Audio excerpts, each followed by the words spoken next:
Hey guys, Dustin here, and today we're talking about a new version of one of my favorite carry pistols, the Walther PPS. Now this is the M2. It was released, I guess, earlier this year or something like that, but I've been carrying the M1, if it were, the Walther PPS in the original one. You can see all the slide wear. Yes, it has been worn for a few years or so. And I've been carrying this for a while, and it's served me well. What a lot of folks don't realize is they think about the single stack 9mm as like the Springfield XDS and the Smith & Wesson Shield and the new Glock 43 and stuff like that, but they don't realize this has been on the market for quite a while. It's just Walther didn't have the best marketing, and not many people knew about it. So the PPS and this is the M1, and there's some major differences in the M2. They're trying to make it more friendly for the North American market, and so it's probably going to go over for them well. The most obvious difference is going to be the mag release, because on the M2 you had the European style mag release right there, and honestly I like it. A lot of people don't like it. They're like, I can't reach it. The problem is usually they're trying to use their thumb, and it's made to be used with your trigger finger. So when you have those big paddles and lots of leverage and it's quick, I like it. But anyway, Walther found, and they heard, and so they went ahead and started with the M2, and it has noticeably the more the American push button release there. Now, the ergonomics are a bit friendlier on the M2 as well. It's just more rounded. Now, the PPS has never been a real pretty gun. Like, honestly, it was a James Bond thing for me, and that's why I like the P99s and all in the first place, but they are really a ergonomic and smooth and curvy gun. That's real, honestly, I just call it a sexy pistol because all the curves in it just look sweet. Now, the PPS, especially the M1, it's kind of ugly. It's kind of choppy, and it's got a little bit of rounds, but honestly, the finger grips never fit me too well. My fingers were just a little too fat for those grips. They seem to be rounded out a bit better and just smaller in the M2, and so it fits my hand a little better. I think it looks a little weird still, but to each their own. It is a single stack 9mm under, and it's in the 40 as well. It's got a little bit of palm swells here, so it's more ergonomic, and it's going to be under an inch thick, and so that's where it really shines. Now, another noticeable difference is they took the rail off the dust cover, so if you wanted to put a light on your pistol, you're out of luck now.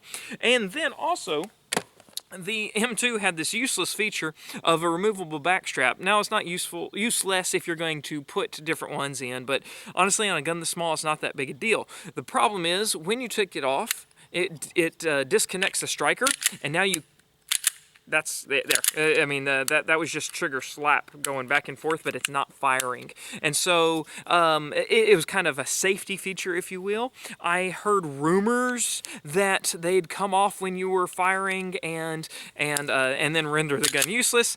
Never happened to me, and I never witnessed it. So maybe just rumors. Anyway, if it was a problem, they took care of it on the M2 because this is one solid piece. Now, another thing that I always recommend the Walthers for is the triggers. On this, the PPS, the M2, the trigger's coming in right over 6 pounds. It's a 6.1 in the manual, and it measured just that on my scale as well. And so you got a little bit of slack and take up. You'll have just a tad bit of creep and then a good break. Now, cycle, and then the reset isn't too far. It's about a 1/4 inch right there.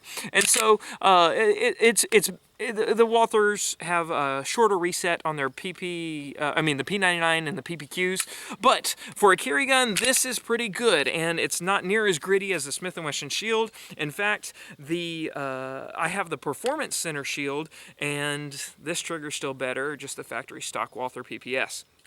I had bought the Smith & Wesson Shield thinking, hey, to my wife, this gun will be great for you. And she chose this one. So I was going to go to the 9mm and scrap my 40, but it's not happening anymore. I still got the 40. Now, one thing that is, it does have the phosphorescence or night glow sights. It's just glow in the dark. It's a fancy word for glow in the dark sights. Honestly, I think it's useless because when it's holstered, your rear sights start glowing. And so when I've got it in this Bravo concealment holster here, and so even with your shirt over it, it'll still pick up enough daylight to glow. And then when you draw it, though, you'll notice that the front sight is dim, but the rear sight's glowing. And that's backwards for what you want, because then you're searching for that front sight, and of course that's where we're supposed to be focusing on. So, at least they tried. I think it's almost a hindrance more, but to each their own. That's about it, just for the tabletop stuff. Oh, magazines. Okay, these are the mags for my the PPS, the M1. You'll notice that they have staggered magazines. It's actually the same steel body, and they just extend the finger groove. This is a 5, 6, and 7 round in the 40.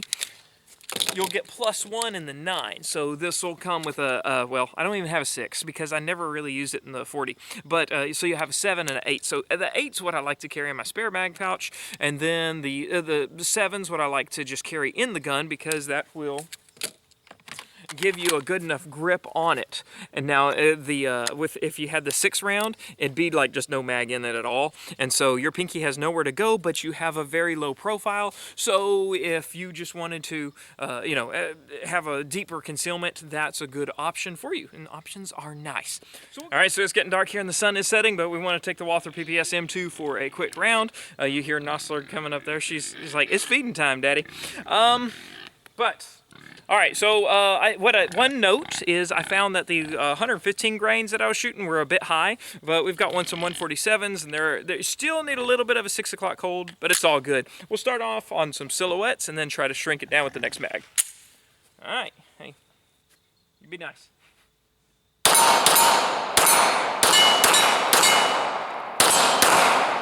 All right, good deal. We're gonna see if we can get on some 6-inch steel. The little hostage head on that target silhouette on the left.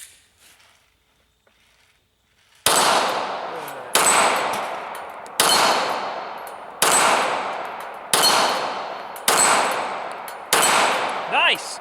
100% at a 6-inch target at nearly 20 yards. That's pretty good for a carry gun. So anyway, you're looking for a good 9mm, check out Walther PPS.